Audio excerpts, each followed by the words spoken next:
3 daughters and not a single son? What a waste of space. What's the point of supporting defective goods that can't produce a male heir? My ex-husband sneered these words at my new husband. You'll never know the joy of having a son. My husband looked at my ex with a puzzled expression. A defective product because she can't give birth to a boy? What are you talking about? My name is Cherie. Until I turned 29, I lived with my in-laws, who owned a generations-old stationery store beloved by the community. Kids in the neighborhood always buy their school supplies here. Last year, my father-in-law Jonas decided to pass the store on to his son, David. My eyesight's getting bad, Jonas said, placing his hand on David's shoulder. David sighed heavily,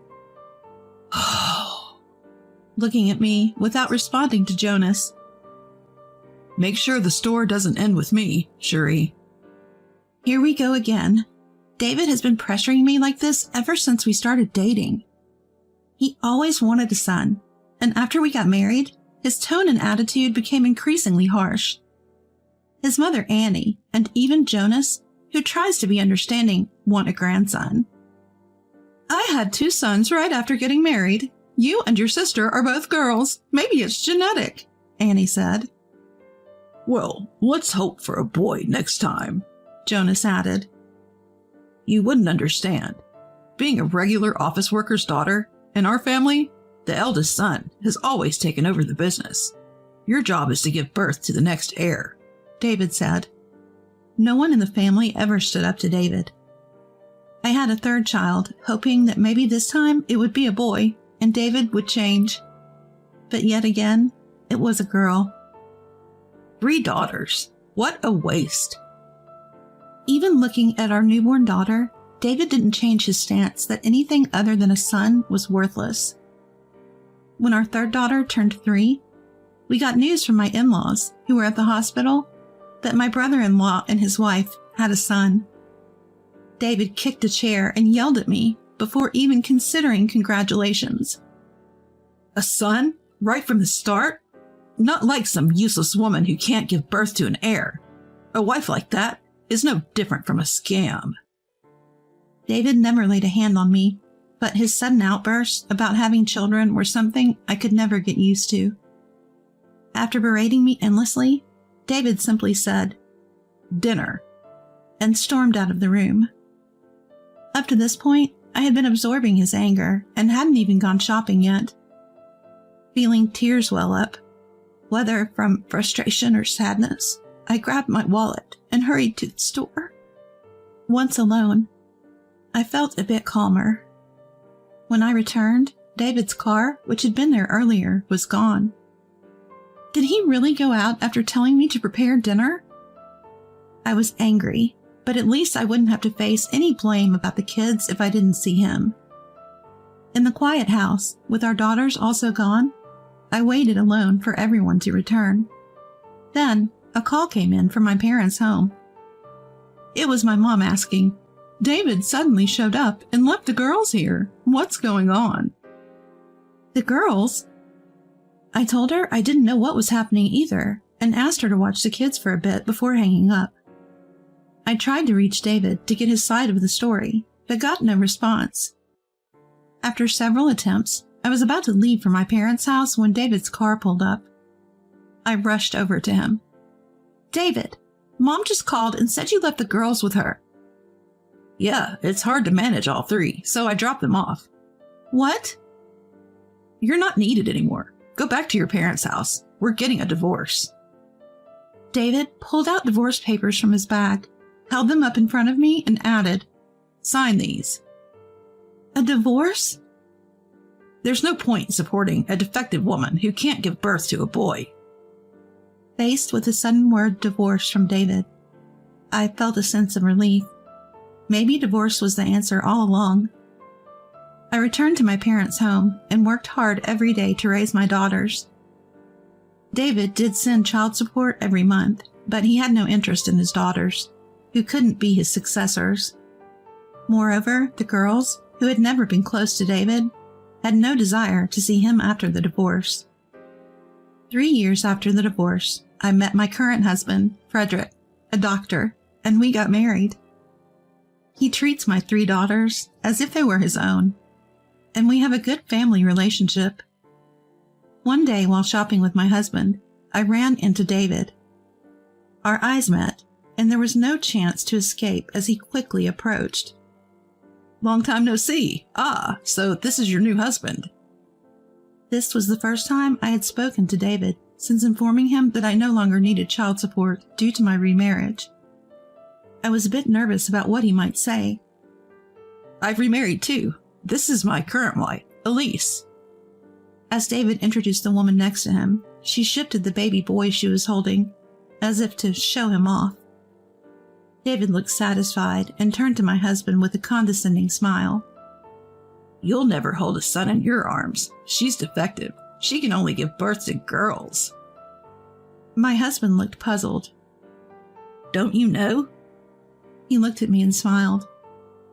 The gender of a baby is determined by the genetic information in the sperm. So if you really want to blame someone for only having daughters, it would be the father. David seemed offended by my husband's retort and raised his voice, even though we were in public. That's nonsense. She's useless because she can only give birth to girls. Wow, people still believe that myth? There's no scientific basis for that. Annoyed that my husband dismissed his belief as a myth, David snapped. Who do you think you are? I'm a doctor. Probably know a bit more about this than you do. David seemed surprised by this and muttered some curses. I don't care if you're a doctor. She gave birth to 3 girls and I left her. If you want a son as an heir, think twice. Just then, our daughters returned from buying drinks. Mom, is Strawberry okay? My eldest and second daughters, each holding drinks, were followed by our youngest, who was holding the hand of a little boy. David's eyes widened in surprise. He's our son. Doesn't he look just like my husband? Your son? Realizing that I, whom he'd mocked for only giving birth to girls, had a son, David was speechless. He took his new wife's hand and left. My 2 older daughters, who remembered the divorce drama from 5 years ago, made faces of disgust at their father. 3 months after the encounter with David, I received a call from an unknown number. I ignored it at first, but the calls kept coming. Curious, I answered on the 4th call. Hello? Cherie, listen, I need to talk. It was David, speaking rapidly as if in a hurry. According to the story, David had some concerns and decided to visit a hospital after encountering us. Turns out it was the same hospital where my husband works. My husband spotted David sitting in the lobby and approached him, asking if he was feeling unwell. David said he was fine, but wanted to consult a doctor about his son. I was surprised to hear this from my husband, so I asked David if he had called to tell me about it. No, I've been deceived. Combining what David told me over the phone with what I later heard from my husband, here's what happened. David had seen my son, who looks a lot like my husband, while out shopping. This prompted him to resolve some complicated feelings he'd been grappling with. You see, David had been bothered that his son, born to his second wife, didn't resemble him much. Despite trying to brush it off, everyone kept saying the boy looked like his mom. No one said he looked like David. So David decided he wanted a DNA test to prove his paternity and went to the hospital for that reason. At first, he just wanted to ease his mind with the test, but my husband told him, if you're raising it with love as your son, isn't that enough? David took this as a veiled suggestion that the test might prove the boy wasn't his, and he got angry. He declared he would definitely get the test done, only to be told, we don't do paternity tests here. Ignoring my husband's words, David went ahead and visited the hospital's genetics department. As expected, they couldn't help him. The doctor suggested he consult a lawyer, so he left the hospital. Later, he got the test done through a lawyer-recommended agency and found out the boy wasn't his biological son. When I confronted her, she admitted she cheated. David said, anger seeping through the phone. But honestly, I had nothing to say. I don't know if he just wanted someone to listen or thought I'd sympathize, but the call was unnecessary. So what do you want from me? I'm not interested in your life anymore, so stop contacting me, I said, ignoring his desperate tone. I hung up and blocked his number. But just when I thought peace had returned to our home, a new problem arose. David's ex-wife, who had been divorced and sought compensation, started pestering my husband for a dinner date. She had learned about my husband's workplace from David, checked every doctor's profile on the hospital's website, and finally identified my husband and his department from the posted photos.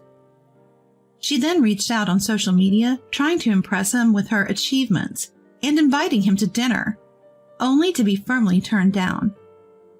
Despite being turned down, this woman was relentless.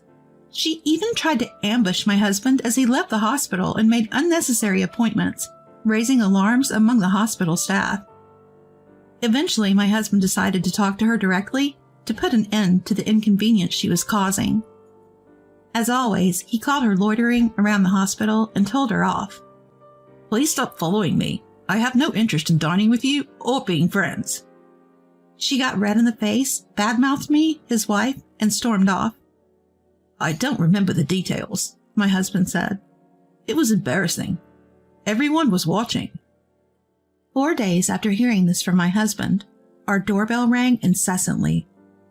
On the monitor was a woman who appeared to be David's ex-wife.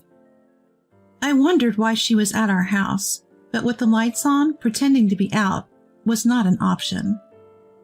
I asked my eldest daughter and second daughter to take the younger kids upstairs. Then I opened the door with the chain still on.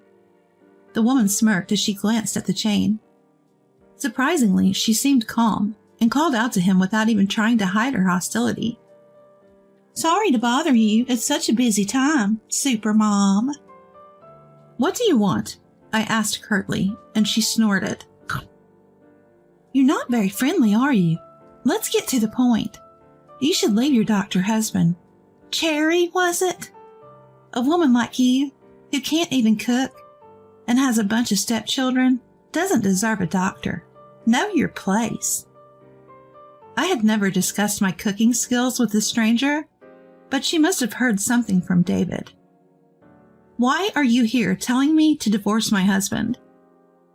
I won't divorce him, and it's none of your business. I tried to close the door, but she raised her voice. Don't you get it? The reason David left you is because I suggested it. I froze, and she retracted her foot from the doorway, laughing.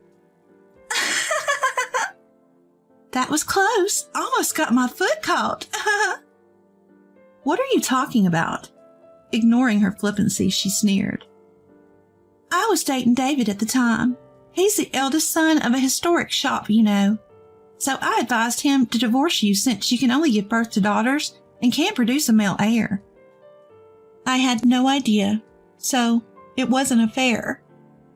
Well, it turned out for the best. Now you know you can have a son.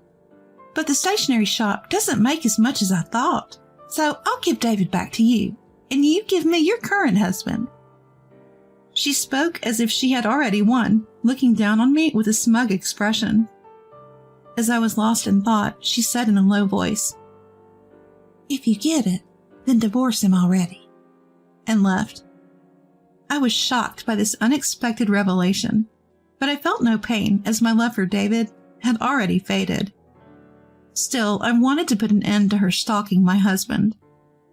Before opening the door, I had set my phone to record, just in case. The audio was clearer than expected, and I decided to fight to protect my husband and children. Later, I used the recording as evidence to demand compensation from David and his ex-wife. She was reluctant to pay, saying I had also remarried, but I sent detailed documents to her parents prepared by a lawyer based on information from David. David also had resentments towards his ex-wife, so things moved smoothly. I don't know if he's remorseful, but he has already paid the compensation in full. On the other hand, Her parents were furious when they learned about their daughter's actions. They summoned her and her child to their home and promised to make payments to me. She couldn't pay it all at once, since she also owed David, but she's making monthly payments. It's funny to talk about a successor when we don't even know if they want to take over. And the idea that only a boy can inherit is strange. What kind of business can only be passed to a man? My husband, who has no plans to open his own practice, spoke in a relaxed tone. We hope our children find what they want to do in life. We don't worry about whether they're boys or girls. Our family here and now is what matters most.